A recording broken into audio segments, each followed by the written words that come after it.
Reservation एक बहुत बड़ी बीमारी है इंडिया में, जिसकी वजह से जो है इंडिया डेवलप नहीं हो रहा है। और इंडिया कभी, जब तक रिजर्वेशन रहेगा, कभी भी इंडिया डेवलप नहीं होगा, ये मैं श्योर होकर बोल रहा हूँ। लेकिन रिजर्वेशन आया क्यों, सवाल तो ये उठता है, रिजर्वेशन मिल क्यों रहा है इंडिया में लोगों को। तो उसके पीछे जो रीज़न है वो है कि कास्ट सिस्टम। तो कास्ट सिस्टम जो हमारे कंट्री में आज भी कास्ट सिस्टम होता है। शहरों में कास्ट सिस्टम नहीं होता है, बट गाँव लेवल पे, विलेज लेवल पे अगर आप चाहोगे तो वहाँ पे आपको कास्ट सिस्टम आज भी देखने को मिलता है। और कुछ लोगों के साथ, जो जिनको दलित, सो कॉल्ड दलित बोला जाता है, उनके साथ बहुत ज़्यादा तरीके से उनका सोशली बायकॉट होता है, उनके साथ डिस्क्रिमिनेशन होता है। ये रियलिटी है, इसको छुपाया नहीं जा सकता। अगर किसी को देखना हो, किसी ने नहीं देखा, तो वो गाँव एरिया में जा सकता है।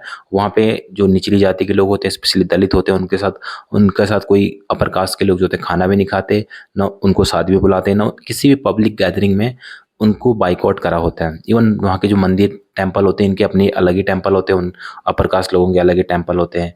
ये सब डिस्क्रिमिनेशन जो होता है, ये गांव एरिया में आज भी चल रहा है।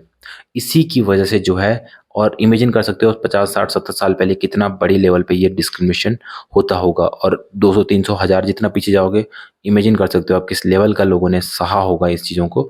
ये बियॉन्ड जस्ट इमेजिनेशन है। तो यही रीज़न रहा है कि हमारे जो लोअर कास्ट के लोग हैं वो कन्वर्ट हो गए, कोई बुद्धिज़्म में, कोई जैनिज़्म में, कोई अदर क्रिश्चियनिटी में, कोई मुस्लिम बन गया, कोई कुछ बन गया। स्टिल कन्वर्जन चल रहा है।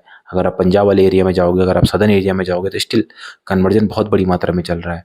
तो अगर आपको रिजर्वेशन को ख़त्म करना है, हिंदू धर्म को बचाना है, तो आपको जो ये कास्ट डिस्क्रिमिनेशन छोड़ना पड़ेगा। अगर आपने कास्ट डिस्क्रिमिनेशन नहीं छोड़ा, कास्ट सिस्टम पे अगर आप रिजिडली फॉलो करते रहोगे, तो आपको ये कंट्री जो है एक दिन पूरा का पूरा जो है, मैं नाम नहीं लेना चाहता, आप समझ जाओगे कि कौन सी कंट्री ये बन जाएगी, जब पाकिस्तान बन जाएगा इंडिया एक दिन।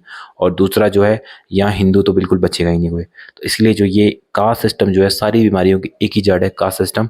वी ऑल आर ह्यूमन, हम सभी एक मानव जाति है। हम सभी के शरीर में सेम तरह का खून बहता है, सेम तरह की हम बातें करते हैं, सेम तरह का हमारे पहनावे हैं, सब कुछ सेम है। तो बाइकआउट, डिस्क्रिमिनेशन मत करो। ये कोई भगवान ने नहीं बनाया, ये हम ही लोगों ने डिस्क्रिमिनेशन करते हैं उन उन जो लोगों के साथ। और इनके भगवान के नाम पे जो है बोला जाता है कि उसको भगवान ने नीची जाति का बनाया, मुझे भगवान ने ऊपर ऊपर जाति का बनाया। ये सब भगवान ने नहीं बनाया, ये आप और हमने, ये हम ही लोगों ने क्रिएट किया हुआ है। तो हम ही लोग इसको ख़त्म कर सकते हैं अगर हम चाहें तो। ये आज ही ख़त्म हो सकता है, इसको ख़त्म करने की ज़रूरत है। नहीं तो इंडिया जो है पाकिस्तान बनने में बहुत लंबा टाइम नहीं लगेगा इंडिया को पाकिस्तान बनने के लिए।